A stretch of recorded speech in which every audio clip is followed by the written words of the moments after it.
RFI et France 24 présentent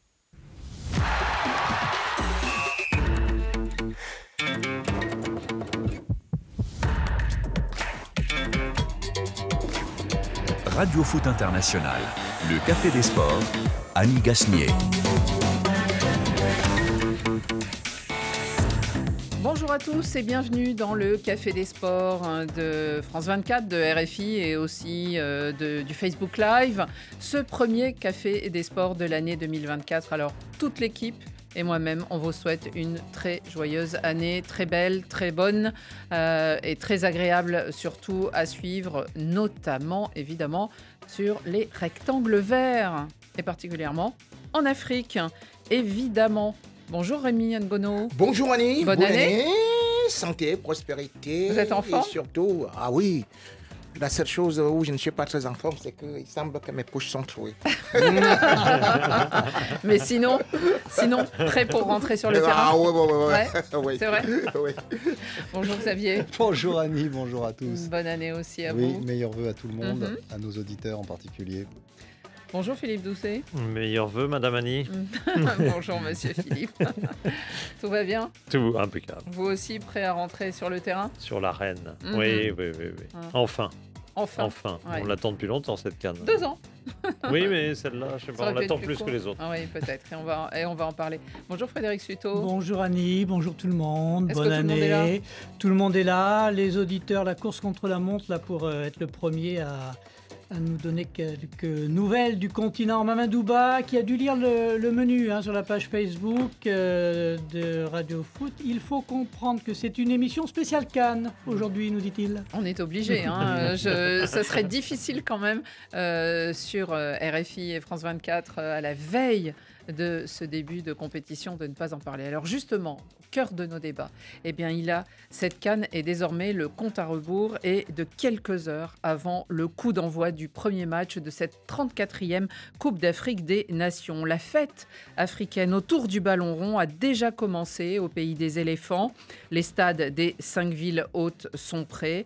Et si les pachydermes vont loin dans la compétition, s'ils arrivent jusqu'au bout, qui sait, eh bien la fête sera totale. Qui pourrait gâcher la fête de la sélection ivoirienne ? Beaucoup de stars se bousculent pour remporter le si joli trophée doré. L'hémorragie de joueurs vers leur sélection nationale peut déplaire et a dû déplaire dans les clubs européens, dépourvus pour le moins, pour 2 semaines, les 2 semaines du premier tour, de nombre de leurs joueurs. Consolation, la CAN, et donc leurs joueurs, est de plus en plus suivie dans le monde. La CAN, donc, vous l'avez bien compris, sous tous les angles, ce sera le sujet du Café des Sports, et de certains de vos cartons aussi, et puis certains des nôtres, évidemment.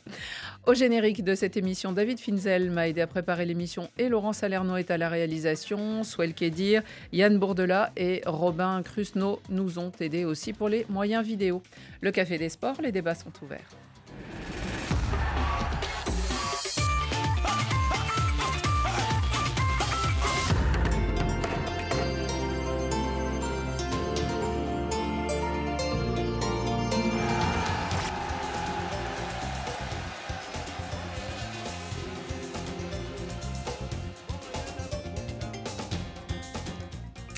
J-1 donc, le coup d'envoi, on avait commencé à J-5 en début de semaine, et bien voilà, nous sommes au J-1.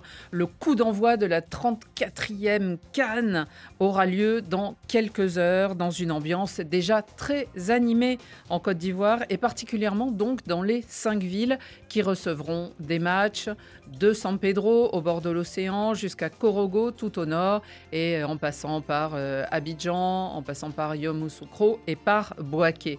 Un bon thermomètre sans doute, et notamment pour ceux qui regardent les réseaux sociaux, mais aussi qui écoutent notre antenne, c'est cet accueil réservé aux sélections qui ont débarqué les dernières heures de leurs avions sous les applaudissements de la population locale, mais aussi de leurs admirateurs et des supporters qui se sont déplacés en nombre. Certains sont arrivés en dansant, et on pense aux Black Stars, on pense aussi aux Léopards. Pour recevoir leur Sili national, une petite histoire qui tourne par là, eh bien, des Guinéens ont marché 50 jours entre Conakry et Yamoussoukro. Alors, quelle passion, me direz-vous ? Une passion qui devrait nourrir la fête promise par les Ivoiriens. Ils assurent que cette CAN sera la plus belle jamais organisée. Et l'un de nos envoyés spéciaux à Abidjan, Olivier Pron, a déjà perçu quelques signes. Bonjour Annie, bonjour les amis, bienvenue à Baby-la-Douce, bienvenue à Abidjan. C'est ici, là, derrière moi, notamment au stade Félicia pour les anciens. Aujourd'hui, c'est le stade Félix Houphouët-Boigny, bien sûr, entièrement rénové pour l'occasion. C'était le stade phare. Depuis, on a construit le stade d'Ebimpe. Bref, c'est ici, entre autres, que l'on va assister à des matchs de la CAN. Dès dimanche, ici d'ailleurs. Nigeria, Guinée équatoriale. Ebimpe, c'est bien plus loin. Ce sera dès demain, bien sûr, l'entrée en lice de la Côte d'Ivoire face à la Guinée-Bissau. Vous le voyez, la ville vit bien. La Côte d'Ivoire est prête à accueillir cette 34e CAN. On sent bien que les Ivoiriens sont impatients. On voit des drapeaux un peu partout, on en voit se promener, on voit des maillots. Dans notre hôtel sont logés les Égyptiens, avec un certain Mohamed Salah. Je ne sais pas si vous voyez ce que je veux dire. Ça veut dire qu'il y a du monde à peu près partout, parce qu'il faut éviter trop de contacts, trop de selfies et de choses comme ça. Mais voilà, tout le monde s'installe petit à petit, tout le monde a hâte de commencer, bien sûr, parce que la ville, elle est accueillante, et le pays aussi, donc ça devrait être sympa. Il manque plus que vous, non, en somme? On arrive, Olivier, préparez-vous. Nous serons là, l'équipe de Radio Foot International, dans quelques jours. Il ne va pas commenter du balcon, hein. Non, mais je tiens à préciser. Je pense qu'il descendra dans la Voilà, il sera bien en tribune. Voilà. Demain, surtout, pour le match d'ouverture. Alors, malgré quelques anicroches, évidemment, de ci, de là, on a l'impression que l'investissement énorme de la Côte d'Ivoire, les stades, les 5 des villes qui ont été ou construits ou rénovés, il y a aussi les routes, il y a des ponts. Il y a 1,5 milliard de dollars qui ont été investis ces derniers temps. On a l'impression d'un pays sur son 31, Philippe Doucet, et qui clame haut et fort Aquaba. Bienvenue. Oui, alors en chantant même. L'aspect infrastructure est toujours extrêmement important et là-dessus, la Côte d'Ivoire n'a pas lésiné, a vraiment mis tous les moyens et c'est formidable. Mais je pense que la CAN sera encore plus extraordinaire pour d'autres raisons. Elle sera encore plus... Parce qu'à la limite, le Cameroun aussi avait mis des installations magnifiques, l'Égypte avant. On peut parler de l'Afrique du Sud, qui a organisé une CAN après la Coupe du Monde. Donc on peut dire qu'au niveau infrastructure, il y en a eu des CAN où il y avait des infrastructures, des belles infrastructures. Là où je pense que la CAN de la Côte d'Ivoire va faire la différence, c'est qu'on sent une véritable effervescence, une envie de recevoir cette CAN comme rarement le Cameroun aurait pu, mais il se trouve qu'il faut se rappeler qu'il y avait le Covid à l'époque. Il y avait quand même pas mal de mesures, il y avait pas mal de limites. L'Afrique centrale aussi est moins accessible que ne l'est la Côte d'Ivoire. La Côte d'Ivoire est vraiment très centrale. En plus, il y a 9 pays d'Afrique de l'Ouest qui sont qualifiés, donc tous ceux-là vont tous converger vers la Côte d'Ivoire. Bah, notamment les voisins, les Maliens, les Burkinabés, les Ghanéens. Voilà, et puis tout le monde aime Abidjan en plus, tout le monde aime faire la fête à Abidjan, donc je pense qu'il va y avoir un mouvement et une présence internationale comme assez rarement, et je pense que la fête va être d'une dimension considérable. Rémi, on attend 1,5 million justement de personnes, de visiteurs ou de curieux, on va dire, mais sûrement des amateurs de football et puis des supporters. Vous pensez que ça sera mieux que le Cameroun? Je crois que je ne voudrais pas entrer dans un chauvinisme, mais lorsqu'on voit ce qui se passe, par exemple, en Côte d'Ivoire, on peut se dire que ça peut être mieux parce que déjà, en préambule, Philippe Doucet avait déjà tout montré, que le cas du Cameroun était un peu particulier. Oui. Et au-delà de ça, ça, on était allé au au-delà Chan, de ça, il n'y avait avant, pas un justement. vrai engouement parce que la première CAN du Cameroun avait été renvoyée. On avait parlé de glissement. La deuxième CAN, ce n'était pas la certitude absolue. Et puis, au-delà de ça aussi, on avait quand même constaté qu'au niveau de l'organisation, ce n'était pas exactement comme celle de la Côte d'Ivoire. Celle de la Côte d'Ivoire, Quel vous est le constatez plus que pour vous de la Côte d'Ivoire? Philippe parle d'un pays d'Afrique de l'Ouest un peu plus proche, finalement, peut-être déqualifié. le plus de la Côte d'Ivoire, c'est d'abord sur le plan touristique. Ils ont beaucoup investi. Le Cameroun, c'est un pays touristique, mais on n'a pas investi, on n'a pas voulu mettre ce côté-là. Et deuxième des choses aussi, il faut savoir que le chef d'État s'est investi particulièrement. Lorsqu'il y a eu un problème de stade, on a constaté une affaire de pelouse. Ah oui, ça a Non été- seulement le ministre a sauté, même été le rapide, gouvernement hein. a été complètement secoué. Il s'est mis complètement dans le bain de la CAN. C'était un défi qu'il devait relever. Et maintenant aussi, au niveau de l'accueil, il y a autre chose. J'ai vu, par exemple, des comités d'accueil qui prenaient déjà des gens et qui applaudissaient. Ça fait de telle sorte qu'il y a un véritable engouement. Moi, j'ai vu comment les Lions ont été accueillis avec un bouquet de fleurs et tout ça, Ah oui. malgré le fait qu'il y a toujours un peu un côté rivalité entre le Cameroun et la Côte d'Ivoire, mais l'accueil qu'il y a eu là-bas montre quand même qu'il y a beaucoup de choses, et j'ai vu d'ailleurs des gens, comme vous avez d'ailleurs donné tout de suite un exemple, partir à pied, d'autres à vélo, d'autres ceci et Ouais, cela. c'est le défi. Cela veut dire On voit ça que pour les la CAN en compétitions. Côte d'Ivoire, surtout que également aussi côté ambiance, la Côte d'Ivoire, tout comme la RDC, sont les pays qui font le mieux en ambiance, parce qu'avec le coupé-décalé, ça va chauffer. Frédéric Suto, j'imagine que tous ceux qui nous écoutent, là, eux aussi, sont prêts à faire la fête. On entendait sur l'antenne des RFI, par exemple, ce matin, qu'on est prêt à faire la fête en République centrafricaine ou à Kinshasa, même si, ou alors, dans le cas de la République centrafricaine, les fauves du Bazou-Bangui n'y seront pas. Oui, Mais c'est ça, voilà, il y aura on quand a même petits des drapeaux échos. centrafricains là qui arrivent et de partout finalement. Hein, les messages arrivent du continent. Chacun soutient forcément sa sélection, son équipe. Mais oui, cette fête, la fête du football en Afrique, nous dit Roméo, Joseph Ouedraogo, bravo à la Côte d'Ivoire. Moi, ce que j'ajouterais par rapport à ce qu'ont pu dire Philippe et Rémi, oui, les infrastructures sont là, les touristes, la fête va être belle. Mais cette CAN, elle restera dans l'histoire si les matchs sont beaux, si on a une belle compétition sportive également. Hein, On parce va y que venir. c'est la promesse de quelque chose de grand, mais il reste encore une compétition à jouer. Encore que Philippe, une grande compétition, on peut penser à la Guinée équatoriale qui, sur le vif, hein, comme ça, avait été désignée 60 jours avant le début d'une compétition et qui avait accueilli une CAN. Et finalement, c'était des petits stades, c'était à une petite échelle, mais finalement, fait. ça avait été une très belle fête aussi. On n'a pas besoin de stades grandioses non plus. C'est pas forcément ça qui fera le sel de la fête. Je suis tout à fait d'accord. Par moment, il y a eu un peu de gigantisme. La Côte d'Ivoire n'y a pas totalement échappé. Hein. Exactement, hein, les très Le grands Cameroun non plus. Mm. On a fait un peu dans le gigantisme et ça rappelle que les meilleurs CAN n'ont pas été, par exemple, l'Angola, qui avait mis énormément de moyens, etc. Moi, le Burkina Faso en 98, Voilà, avec Burkina Mali, au c'était tournant des années 2000. c'était extrêmement sympa. C'était les CAN les plus sympas. Et vous avez raison, 2015 n'était pas du tout désagréable avec Petite les, échelle, avec les finalement, hein. petits stades de 7-8 000 places de Oui, avec- Mongomo et Bébine. Exactement. Et je suis d'accord avec vous. Je pense que par moment, on en fait un petit peu beaucoup sur des éléphants blancs qui finalement. Ah oui, celui du qui- nord du Gabon qui est oublié, là, dans sa savane, c'est un peu triste. etc. Et c'est Mm. très triste parce que finalement, c'est des stades qui ensuite ne servent pas beaucoup. Ouais. Et finalement, il vaut mieux parfois. Je suis étonné qu'on ne fasse pas d'ailleurs des stades à capacité variable par moment. Je pense Alors, que peut-être que le stade de Korogo, si vous voulez, à 20 000 places. Ensuite, ça va être très difficile de l'utiliser. Je ne sais pas s'il est en ville ou loin en plus. Un peu loin. Mais parfois, les stades peu loin en dehors. comme ça, loin et de 20 000 places, même le club local ne va pas jouer là-bas. Ouais. C'est En tout- quand même très dommageable. Il vaudrait mieux, à la limite, faire un stade de 5-8 000 places et qu'après, extensible avec des tribunes provisoires. Et puis après, on démonte. Ce serait plus On ne démonte raisonnable. pas toujours. Hein. Ouais. Pas Faut être toujours. qatarien. Au Qatar, on ne démonte pas. On démonte pas. Xavier Barré, justement, Frédéric, il a lancé la perche, alors saisissons-la. Effectivement, la compétition et la fête peut être belle. D'abord, s'il y a donc les conditions, et on voit que les conditions, et d'ailleurs atmosphériques, puisque ça se déroule de nouveau en hiver, on y viendra tout à l'heure, mais parce que théoriquement, il y a moins de pluie. Mais surtout, on peut aussi se dire, c'est si...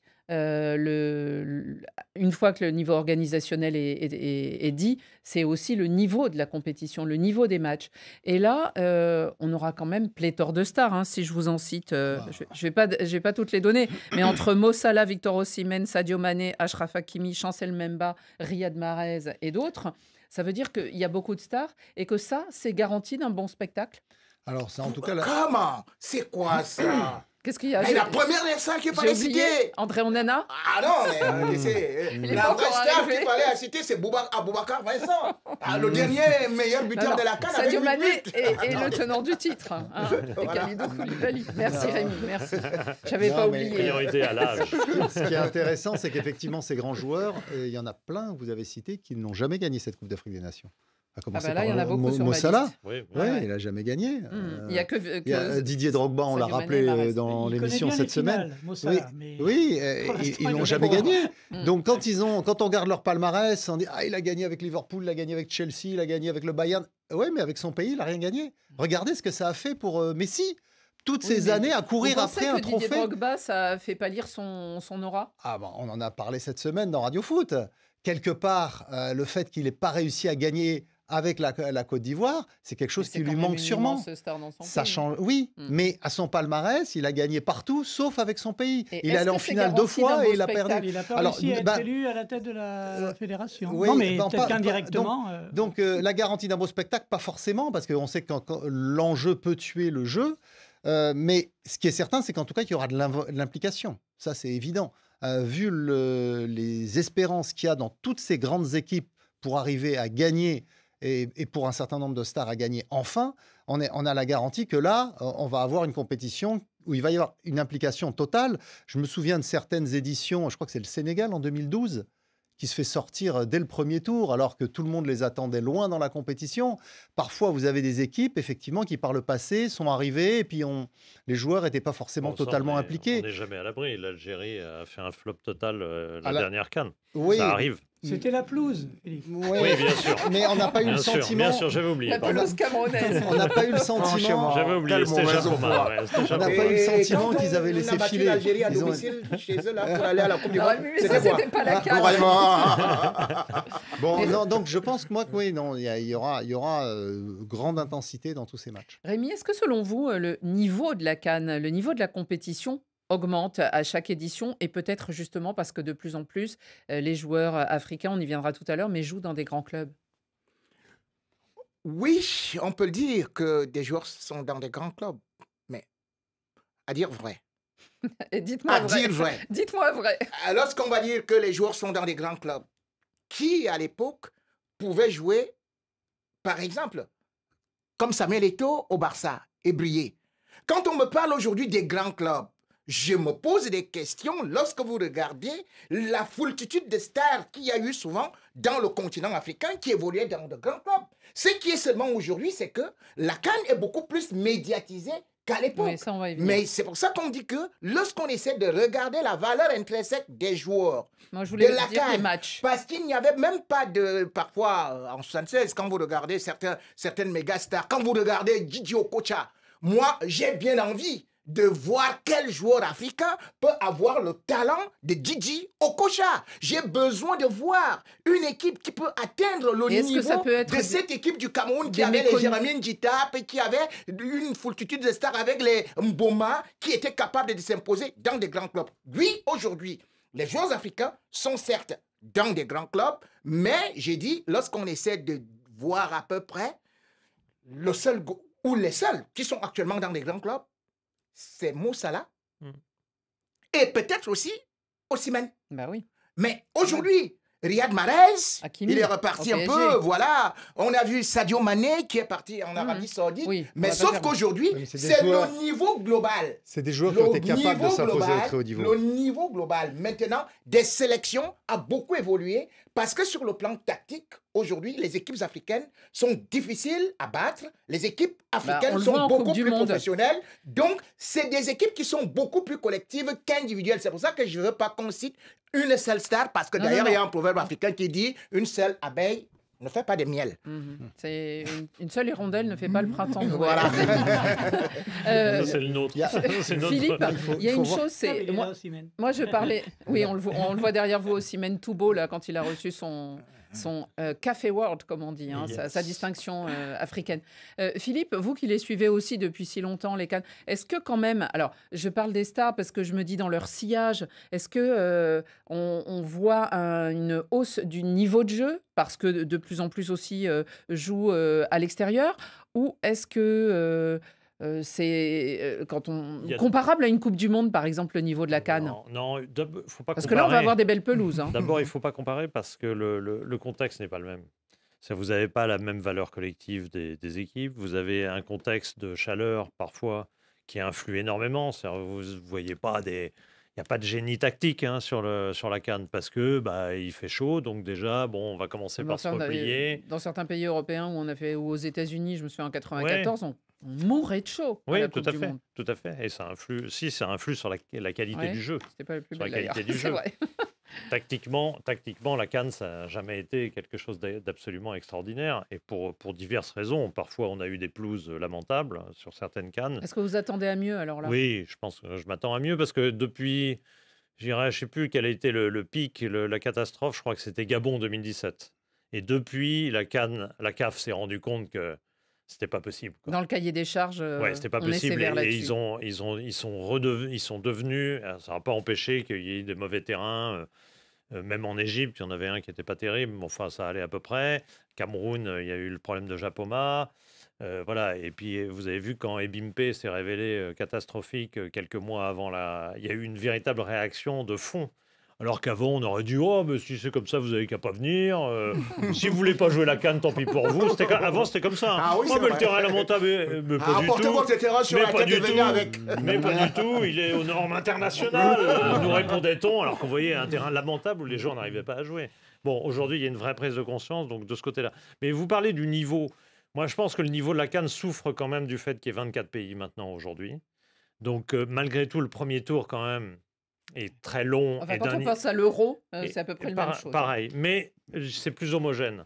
Je trouve que la CAN, quand même, souffre de cela. Par contre, le gros avantage d'avoir 24 pays, c'est vrai, c'est que du coup, il n'y a pas d'éliminés de marque. Et du coup, toutes les stars sont là. C'est vrai. Parce quand tu parles de que le Nigeria ne se l'homogénéité, fait pas éliminer en Quand tu parles de qualification. l'homogénéité, là, je ne peux pas être d'accord avec toi. Voilà. Parce qu'aujourd'hui, je vais te dire, bien au contraire, le niveau du football africain, aujourd'hui, nous montre que il n'y a même plus de gros à l'abri. Parce que aujourd'hui, par exemple, tu vas me dire, la Guinée-Bissau, mais on a vu la Guinée-Bissau maltraiter le Nigeria qu'on donnait Oui, pour mais- favoriser. On a vu la Guinée équatoriale aujourd'hui qui crée d'énormes problèmes et qui a réussi à atteindre une demi-finale. Donc aujourd'hui, moi, je trouve plutôt que les équipes ont réussi à niveler un peu le niveau de telle sorte qu'il n'y a Un plus de peu. déséquilibre. Un peu, mais je pense que c'est plus Niveler le dû- niveau, Rémi. Ah non Voilà, désolée. excusez-moi. Mais je Ouais, pense, voilà. je pense que Il y a- Je pense que c'est plus dû au fait, prenez le Sénégal, la dernière édition. Le premier tour, bon, en plus, ils avaient des problèmes de Covid et autres, mais le premier tour, en gros, ils gèrent. Parce qu'ils savent qu'ils vont se C'est qualifier. souvent ça, les grandes équipes. Ils vont Ah se bon qualifier. Ben oui. Non, mais je rejoins Match Alors, nul, ouais. le penalty à la 96e. Ouais. Non, mais- Mais ils n'étaient pas inquiets. Ils jouaient tous les Avec matchs, 3 très qualifiés par tôt, groupe, avec oui, 3 voilà. qualifiés par groupe, comment vous pouvez être inquiet? Enfin, 3 qualifiés dans 4 Ouais, groupes sur 3 6. Allez, deux et demi. Quatre groupes sur deux, six. deux, C'est vrai que deux, c'est deux, ça. C'est vrai que ce 66 premier qualifiés par tour groupe. ne sert qu'à éliminer 8 équipes sur les 24. T'as Oui, pas oui. peur. Il y a t'as les pas 2 peur. tiers qui passent, T'as pas effectivement. peur du premier tour. Donc, en principe, mais bon, il y a quand même eu, c'est vrai, le Ghana qui s'était fait sortir au premier tour Oui, il y en a lors de la un, il y en dernière. a- il y en a un. Voilà, le bon. Maroc, en Euh, 2013, je me souviens. Oui, mais là, il n'y avait en- pas encore Non, 24 mais il y avait équipes à 16, cette c'était à époque. 16, mais En quand fait, même. c'est plus dur. Ah, voilà, À l'époque, c'était plus à dangereux. l'époque, c'était plus sélectif. Maintenant, il y a cette possibilité de se rattraper parmi les meilleurs troisièmes qui fait que tous les gros passent, Oui, oui. à moins d'effectivement Il y a un d'une peu grosse moins de- catastrophe, Mais enfin, il y a eu- comme ça a été le cas pour le Ghana et l'Algérie lors de la dernière Coupe d'Afrique des Nations.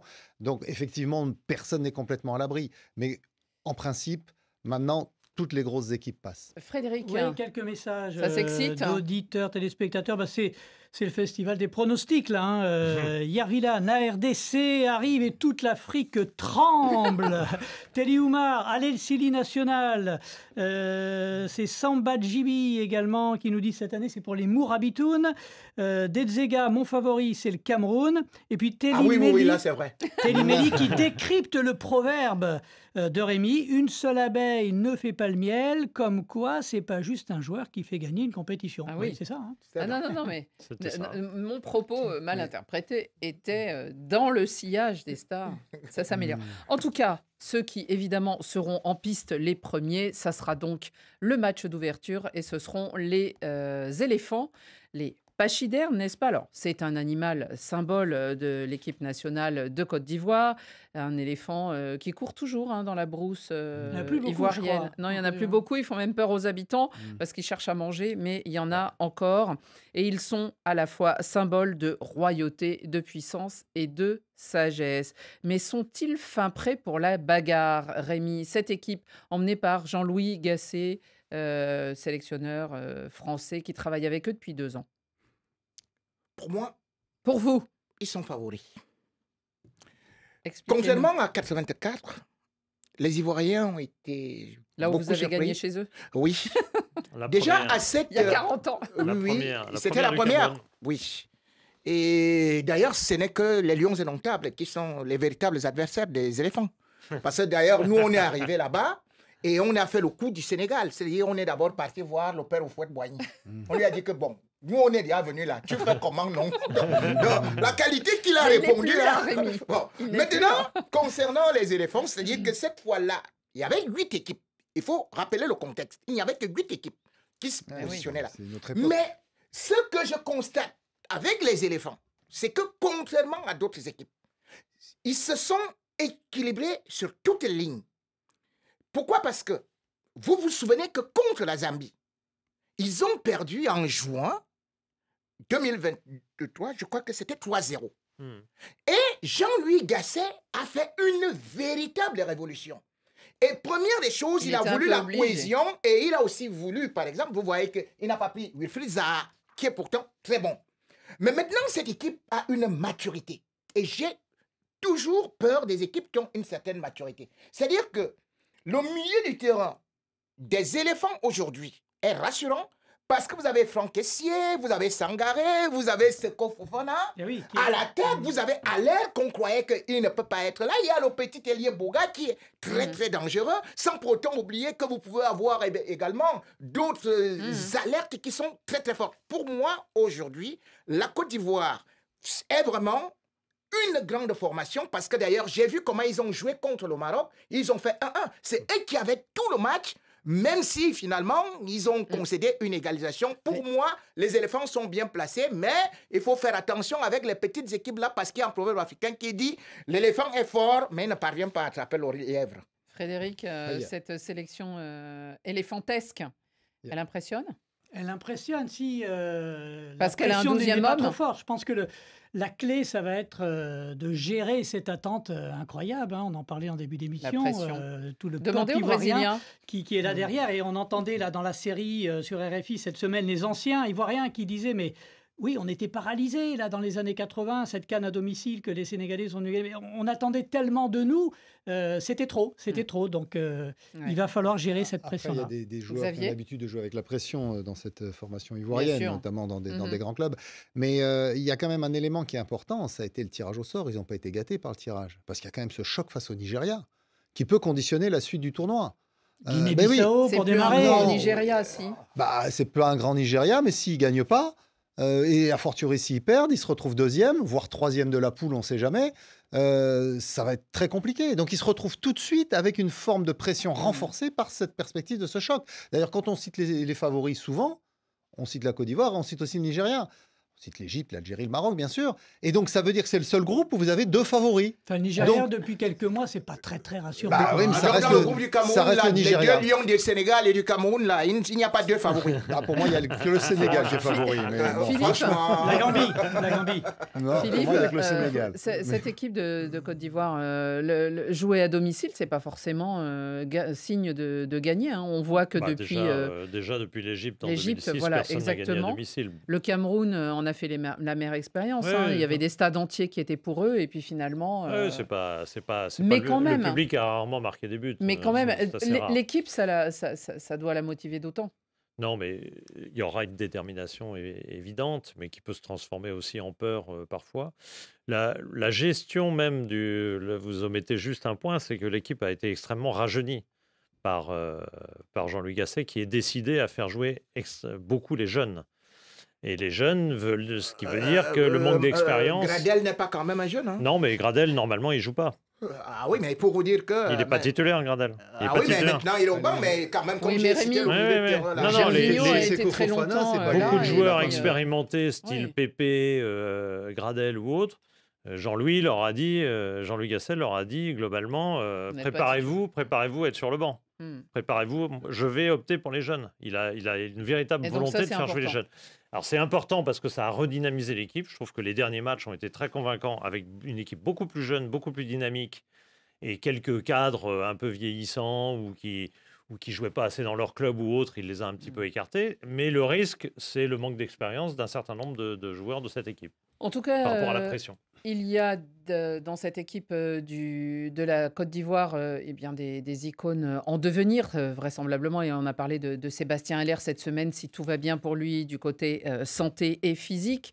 Il ne sera Euh, déjà pas du premier match. Il est même pas sur le banc oui, au oui, premier bien sûr. match. On en a parlé cette semaine. Il aura- Il y a un éléphant qui, lui, est une icône dans son pays, qui a ramené la coupe à la maison. Et ça, c'est une vraie mission. C'était en 2015 avec Yaya Touré, avec Kopa Barry et tous les autres auréolés d'une deuxième étoile. C'est Gervinho, l'infatigable Gervinho. Ses souvenirs de Cannes, il les a racontés à Martin Guez et Johan Gourlet. J'ai plus besoin de me présenter. Je suis Gervinho, ivoirien, footballeur international.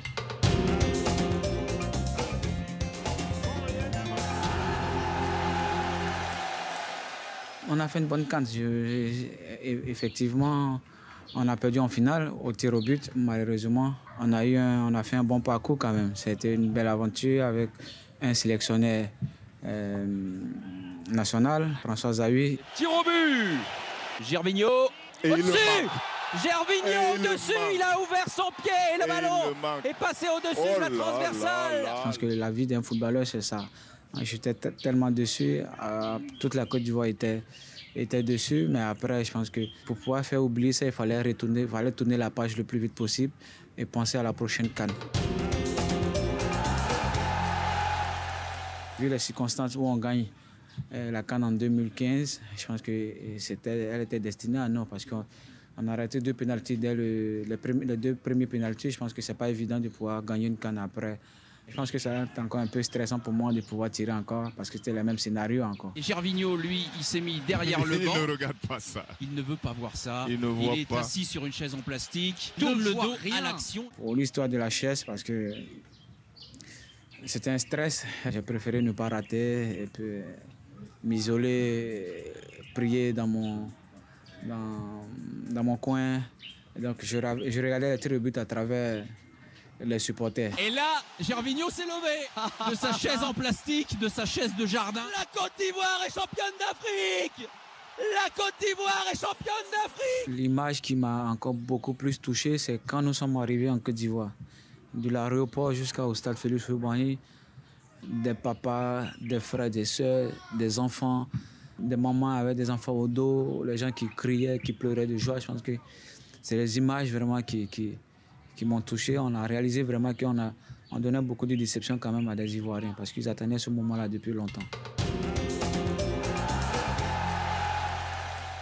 La Côte d'Ivoire reste la Côte d'Ivoire. Quels que soient les joueurs qu'on a, du moment que tu vas défendre les couleurs de la Côte d'Ivoire, tu as cette étiquette-là qui est sur toi. Et donc, les Ivoiriens veulent toujours plus parce que nous sommes comme ça. On a toujours soif. Je pense qu'il y aura plus de pression que les précédentes CAN parce qu'il va falloir rester calme, apporter un plus aux joueurs et soutenir les joueurs parce que je pense qu'ils auront besoin de ça. Plus d'encouragement que de pression. Sortir de cette CAN avec la tête haute. Gervinho, l'une des icônes racontées par Martin Guez et Johan Gourlet cette semaine sur RFI, il y a aussi Yaya Touré. Alors, quelles conséquences pour les championnats européens que cette fête qui commence, mais qui commence en plein hiver, au moment où les championnats européens recommencent après la trêve des vacances, sauf en Angleterre, bien sûr, tout le monde le sait. Évidemment, il y a des entraîneurs qui doivent faire un peu la grimace, et je pense à ceux de Liverpool, de Naples, de Marseille, ou même de la Fiorentina, qui ont vu donc leurs meilleurs éléments quitter le navire. La seule Ligue 1 est obligée de laisser partir, puisqu'il y a des textes de la FIFA qui le prévoient, 61 joueurs. Est-ce que les conséquences sont si graves ou exagérées, Xavier? Ils peuvent être absents j'ai encore dans l'oreille les propos de Jürgen Klopp. Hein. Bon courage à Mo Salah, mais s'il peut revenir d'ici 2 semaines, ce serait parfait. C'est-à-dire après le premier tour. S'ils vont au bout, ça fait 5 semaines d'absence. Alors, bon, on sait l'importance de Mo Salah à Liverpool, mais si on regarde la Ligue 1, vous avez cité le chiffre, Annie, l'OM, c'est 7 joueurs absents. On en a déjà parlé dans cette émission plusieurs fois. Ouais. Mais comment vous faites quand vous êtes titulaires. entraîneur, quand vous avez 7 joueurs, c'est un tiers de votre effectif qui est pas là? C'est complètement... On achète d'autres joueurs. Hein. Je crois que Longoria, il aime bien faire ça. Oui, mais se faire bon, prêter. oui, mais en même temps, c'est pas l'objectif non plus. 61% vide les championnats européens. Ouais, alors, c'est pas que de la Ligue 1, hein, ça peut être de la Ligue 2, du national. Hein. Voire même, parfois même Il y en a 12% qui viennent d'Asie, Ouais. 1% qui viennent d'Amérique. Des Amériques, on va de dire. la MLS. Ouais. Oui, notamment. Non, mais c'est un vrai souci. Alors, c'est pas propre à l'Afrique, puisqu'il faut rappeler qu'au même moment, il y a la Coupe d'Asie des Nations qui se déroule au Qatar. Donc, il y a des clubs français, par exemple Reims, qui ont des joueurs japonais qui seront pas là. Mais là, on râle moins quand c'est la Coupe d'Asie. On râle moins parce qu'il y a moins de joueurs. En proportion. Il y a moins de joueurs. Même, mais je pense que Tottenham, Postecoglou, il n'est pas content non plus de perdre Son.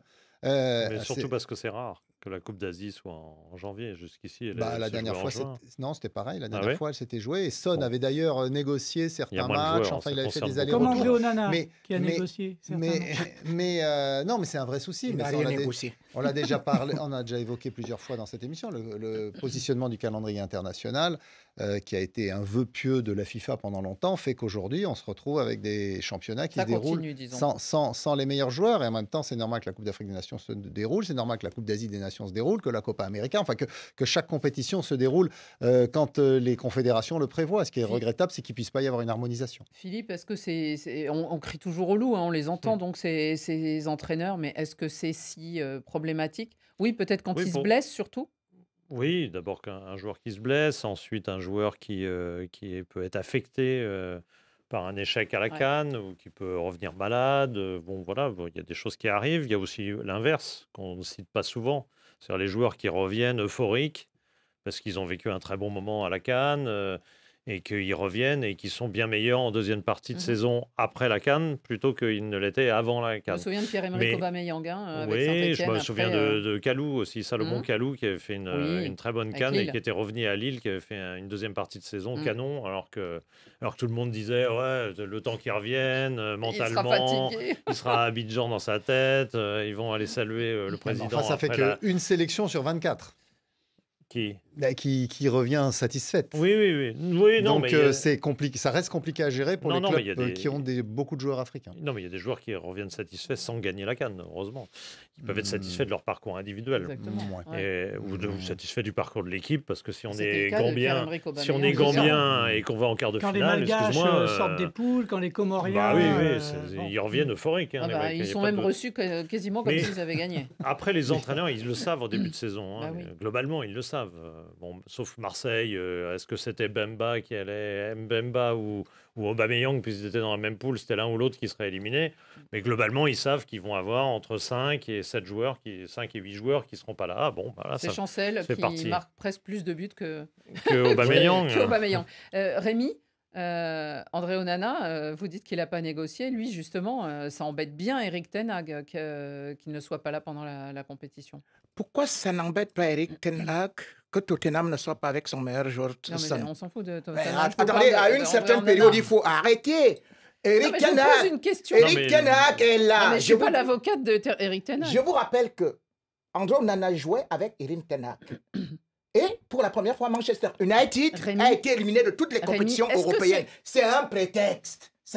Est-ce que c'est parce que André Onana le problème, c'est Onana, c'est pas Ten Hag, hein. Qu'un entraîneur veuille garder un joueur, oui, c'est une chose. C'est Onana, effectivement. Vous avez raison. Vous avez raison, Philippe. Le problème, c'est Onana. Il est arrivé retraité de la sélection camerounaise, théoriquement. Mais si vous êtes retraité, partez à la retraite. Non, mais moi, je n'ai jamais vu même LRF qui était ici, qui a dit au revoir, je m'en vais à la retraite, et subitement, LRF revient et dit je suis revenu, et on applaudit LRF. Il n'est pas revenu. Attendez, donc jamais il n'est revenu. Vous comprenez? Il n'est jamais revenu. Alors, si vous choisissez de partir, partez en paix. Et si vous avez décidé de revenir, vous n'allez pas dire maintenant que, écoutez, je vais d'abord aider mon club Rémi, qui maintenant est disqualifié. Ne refaites pas l'histoire, c'était juste une question. Pour moi, aujourd'hui, je crois que déjà c'est un faux problème, c'est-à-dire que Non, mais c'était un exemple. Et je La voulais, FIFA a tranché. Il faudrait que chaque joueur puisse respecter sa nation. Et quand beaucoup, aujourd'hui, vous avez parlé des blessés, des absences, je vais vous rappeler que, oui, Rafinha s'est blessé hier. Ce n'est pas parce qu'il était à la CAN. Oui, Vinicius s'est blessé. Ce n'est pas la CAN. C'était pas le sujet. Frédéric, une question, et sûrement à travers les auditeurs, ça doit se sentir. On a l'impression que c'est une compétition de plus en plus regardée, vue et demandée, la CAN. Oui, c'est des débats qu'on a depuis quelques années, depuis quelques éditions. Ça n'a rien à envier à la Copa América, ça n'a rien à envier, alors peut-être pas un euro de foot, celui qui aura en Allemagne c'est en juin prochain. La 20e CAN de notre cher Denis Chastel. Non, mais sans citer les concurrents d'RFI et de France 24, vous avez des médias français d'envergure qui vont couvrir cette CAN comme jamais. Mais là aussi, c'est peut-être parce qu'elle est en Côte d'Ivoire et que ça parle un peu plus peut-être aux Européens qu'une CAN en Afrique centrale. Mais les Anglais vont la retransmettre également. Oui, c'est une CAN qui a un rayonnement mondial, on peut le dire. En tout cas, on attend 5000 journalistes qui ont fait des demandes d'accréditation. Ça a un peu conduit les responsables de la CAF et de la communication à s'arracher les cheveux. Mais bon, au moins, c'est sans doute signe de succès. J'arrive par route. Vous avez demandé votre accréditation? Oui, ils ont dit accrédité. Attendez. Ils ont dit Rémi, surtout pas. J'arrive par route et en bicyclette. Pendant que Aebimpe sur la pelouse est en train de se préparer la cérémonie d'ouverture de demain pour cette 34e CAN, eh bien nous, on va aller vers les cartons. Carton jaune. Un carton jaune. Ouh là là là là, carton rouge. Carton rouge. Dans la confusion. Carton vert. Extraordinaire. Rien à dire. Heureusement que c'était notre unique sujet aujourd'hui, la CAN, parce qu'on aurait pu en parler encore pendant 2 émissions. Mais on y reviendra lundi, évidemment, et ça sera après les matchs, et il y aura encore plus de choses à dire. Pour l'instant, vos cartons sélectionnés par David Finzel. Bonne année 2024. Mes voeux les meilleurs à tout le monde, en particulier Madame Annie, Monsieur Javé Barré et Monsieur Rémi Ngono, et à tous les auditeurs. Moi, c'est Amorel depuis Congo. Bonne émission à tous. Ciao et on est ensemble. Bonsoir à tous les chroniqueurs de cette émission qui me tient à cœur. Café de sport tous les vendredis. C'est Diallo Alpha Rabia de la Guinée à Dakar. Pour cette fin de semaine, j'ai un carton vert destiné à la Maison Blanche, le Real Madrid, pour leur performance contre Atlético de Madrid. Remontada, oui, c'est nous les meilleurs. C'est pourquoi il y a un proverbe africain qui dit « N'insultez pas le crocodile pendant que vos pieds sont toujours dans l'eau ». Bonne CAN par anticipation à vous. Bon week-end. Radio Foot, bonjour, je suis Omar Vincent, je vous appelle N'Djamena. Mon carton il est vert s'adresse à Antoine Griezmann, aujourd'hui meilleur buteur de l'histoire de l'Atlético de Madrid. Il a été patient et il est récompensé. Chapeau Antoine. Bonjour, salut à tous, la Radio Foot Internationale. Moi c'est So Amadou depuis Brazzaville au Congo. Mon carton du jour est vert pour toutes les nations qui sont présentes à la Côte d'Ivoire pour disputer la CAN 2024. Pour leur souhaiter bonne chance, que la meilleure gagne et que cette CAN soit vraiment la plus belle CAN de toute l'histoire. Carton vert à tous ceux qui sont là-bas, les journalistes, les supporters, les téléspectateurs, les auditeurs, surtout les journalistes de RFI, ceux qui vont nous faire vibrer cette CAN en exclusivité. Merci et carton vert à vous tous. Au revoir et bonne émission. Salut à tout le monde, moi c'est Baye Makomba Diop depuis le Sénégal. Carton vert à l'équipe nationale du Sénégal. Ce carton il est vert d'encouragement pour notre équipe nationale qui s'apprête à aller défendre son titre de champion d'Afrique en Côte d'Ivoire. Vous savez, en football, il y a des histoires extraordinaires. Et je vous rappelle qu'en 1992, la Côte d'Ivoire est venue ici au Sénégal gagner la Coupe d'Afrique. Alors nous, on veut faire l'inverse et gagner cette Coupe d'Afrique en Côte d'Ivoire. Bon week-end à tous. Ciao. C'est Brem Thiam depuis Sénégal, plus précisément à Kaolack. Permettez-moi de vous souhaiter une bonne et heureuse année 2024, que l'année 2024 soit une année de bonheur, de réussite et de prospérité Et je voudrais aussi en passant vous donner un carton vert à M. Sadio Mane qui vient juste d'épouser une femme magnifique, une jeune dame vraiment magnifique. Ando manque Djeli Ndamli, Inch'Allah Rabbi, une autre coupe d'Afrique ici au Sénégal. Bye bye, ciao. Salut la grande équipe de la Radio Foot Internationale, salut Madame Annie, bonne année à vous. C'est Gianni Mopila depuis Pointe-Noire, Congo-Brazzaville, mon carton il est vert et je le donne aux Lions indomptables du Cameroun, les continents camerounais. Bonne chance à vous, bonne chance à l'équipe du Cameroun, plein de succès, mettez l'air dans la sauce. Salut Radio Foot International, c'est Oumar Baro depuis le Sénégal. J'attribue un carton rouge à André Onana qui nous fait encore du Onana. Déjà en 2017, il avait décliné la sélection camerounaise pour se concentrer à son club, l'Ajax d'Amsterdam. À la dernière Coupe du Monde, il a été écarté du groupe pour des raisons disciplinaires après le match contre la Serbie. Et là, qu'est-ce qu'il nous fait? Il décide de jouer un match supplémentaire avec United avant de rallier la sélection camerounaise et manquera le premier match de la CAN. C'est vraiment pas du respect de sa part. Bonne émission à tous.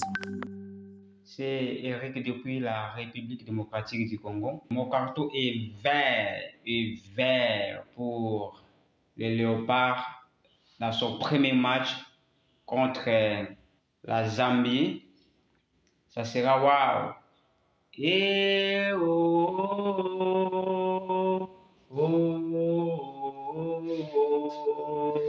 Ciao, ciao, je salue Rémi Ngono, mon papa et mon frère. J'avais barré. Mamani. Ciao, ciao. Vive la CAN. À Côte d'Ivoire. Il chante déjà Aquaba et je pense que ce refrain, Philippe, il va nous visser dans la tête. Hein. C'est même pas rentrer, c'est visser dans la tête. Il a deux papas, ça, monsieur. Il va rester là. Attends, vous avez Mais il a une maman aussi. Il a une maman aussi. Allez Rémi, votre carton, de quelle couleur? Jaune. À Kelor Kanga, le Gabon n'est pas à la CAN, mais cependant, c'est la CAF qui ouvre une enquête contre Kelor Kanga, qui bien évidemment se retrouve quand même dans une situation où on découvre que, bon, à Kinshasa, il serait né en 1985, et puis au Gabon, il serait aussi né en 90. Et finalement, Kelor Kanga, on découvre même qu'il est né après la mort de sa mère 4 ans après. Donc c'est un peu compliqué. Donc aujourd'hui, Kelor Kanga, on ne sait pas s'il est gabonais, s'il est congolais, on ne sait pas ce qu'il est. De toutes les façons, une chose est sûre, c'est que le Gabon, aujourd'hui... N'est pas à la CAN. N'est pas à la CAN. Bon, de toutes les façons... Bon. La poule est élevée au village, mais elle est mangée en ville. Bon. Philippe. Moi, un carton vert très simple à toute la nation ivoirienne. Félicitations d'abord pour tout ce qu'ils ont fait, pour l'implication totale vis-à-vis de cette CAN. Et un carton vert d'avance sur le comportement qu'ils vont avoir pendant la CAN. Et ils vont montrer que... Vous préparez votre voyage à Abidjan. Je t'applaudis parce que je suis d'accord avec toi. Un vrai pays qui aime le foot. Et ça va faire beaucoup de bien à la CAN. Xavier? Oui, carton vert aussi, et je commence l'année avec plein de bonnes intentions puisque je vais l'attribuer à un joueur du Real Madrid. Ah. Oui.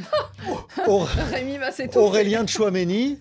Alors non pas pour ses performances sur le terrain, mais parce qu'il a pris, pendant les vacances, il a pris le temps d'attribuer un message de soutien sur les réseaux sociaux à une association Tombée du Nid qui s'occupe de favoriser l'adoption d'enfants abandonnés pour leur handicap. Et ça, c'est une sacrée cause, une cause difficile et une très belle cause qu'il a défendue. C'est un magnifique cadeau de Noël qu'il a fait à tous ses enfants abandonnés avec un handicap. Magnifique, hein. Et bravo La Aurélien Maison Blanche, Tchouaméni. vraiment. La Maison Blanche. Frédéric? Carton vert, je vais être rapide, mais carton vert pour un joueur qui n'est pas à la CAN, il y sera peut-être un jour, Massamba Ndiaye, gardien du Clermont Foot. Normalement, c'est Moridio qui est parti avec les Lions du Sénégal à la CAN. Lui, il était remplaçant, il n'avait pas joué depuis le début de l'année. Séance de tir au but, 32e de finale de la Coupe de France. Il a sorti 3 des 4 tirs au but messins. Et Clermont qualifié pour les 16e. C'est vrai. Le carton de Radio Foot International est rapide aussi aujourd'hui, mais c'est un au revoir. Et au revoir à un certain Endo Star, joueur star du Japon, qui vient de raccrocher les crampons après 26 ans de carrière. Il a 43 ans, il a fait 3 Coupes du Monde, 152 sélections. Et il deviendra l'entraîneur du Gamba Osaka.